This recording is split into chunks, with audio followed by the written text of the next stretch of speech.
जो दो आलसियों के बारे में है। एक राज्य में रमेश और सुरेश नाम के दो भाई रहते थे। वे दोनों बचपन से ही कामचोर थे। उनकी कामचोरी का कारण उनका आलस था। जब भी उन्हें कोई काम करने को कहा जाता तो वे आलस के मारे सो जाया करते थे। रमेश और सुरेश की माँ उन दोनों से तंग आ चुकी थी। एक दिन रमेश और सुरेश आम के पेड़ के नीचे आराम कर रहे थे। कुछ देर के बाद उन दोनों के बीच पेड़ से एक आम गिरा। क्योंकि उन दोनों को बहुत सुस्ती आ रही थी, उन दोनों में से एक ने भी आम उठाने के लिए प्रयास नहीं किया। वे दोनों बस लेटे लेटे ही आम को देखते रहे। थोड़ी देर के बाद वहाँ से उनके राज्य का मंत्री गुजरा। मंत्री को जाते देख रमेश ने मंत्री से बोला, राम राम मंत्री जी, आपकी सहायता चाहिए। कैसी सहायता? मंत्री जी, अगर हो सके तो क्या आप मेरे हाथ में ये आम थमा सकते हैं? रमेश की बात मंत्री को अटपटी लगती है। वह रमेश से पूछता है, अरे भाई भला यह कैसा काम हुआ? आम तुम्हारे सामने ही तो पड़ा है, तुम खुद ही ले लो। नहीं हो पाएगा मंत्री जी, बहुत मेहनत करनी पड़ेगी। यह किस तरह की मेहनत हुई भला? तुमसे 2 कदम भी नहीं चला जाता क्या? हाँ मंत्री जी, यही तो परेशानी है। चलना फिरना किसको पसंद है? आप कृपया हमें यह आम पकड़ा दीजिए। रमेश और सुरेश के आलस भरे स्वभाव को देखकर मंत्री को बहुत गुस्सा आया। मंत्री रमेश और सुरेश के घर गया और उनकी माँ से मिला। मैं बहुत परेशान हूँ मंत्री जी, मुझे समझ नहीं आता कि इन निठल्लों को मैं कैसे सुधारूं। ये मेहनत करने से अगर ऐसे ही कतराते रहेंगे तो पता नहीं इनका जीवन में आगे क्या होगा।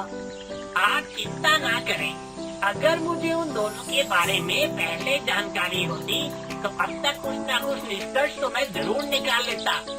आप कल अपने दोनों बेटों को राजमहल भेज दीजिएगा। रमेश सुरेश की माँ उन दोनों को राजमहल जाने को कहती है।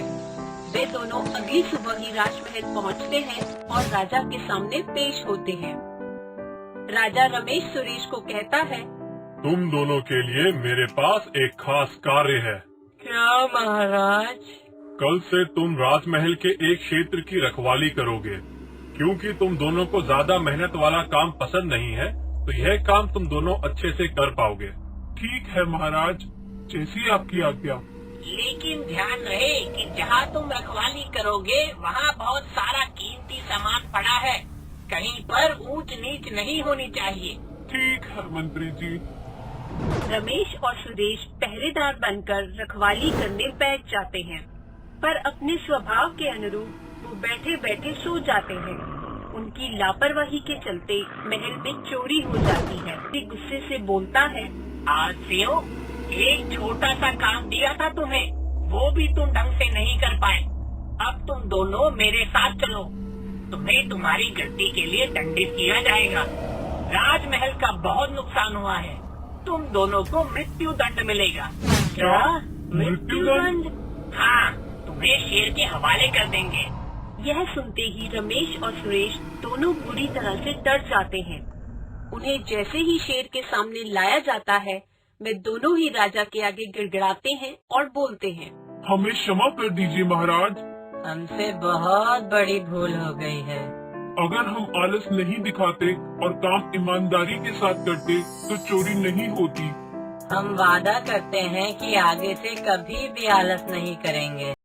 तो बच्चों, इस कहानी से हमें ये शिक्षा मिलती है कि हमें कभी भी आलस नहीं करना चाहिए।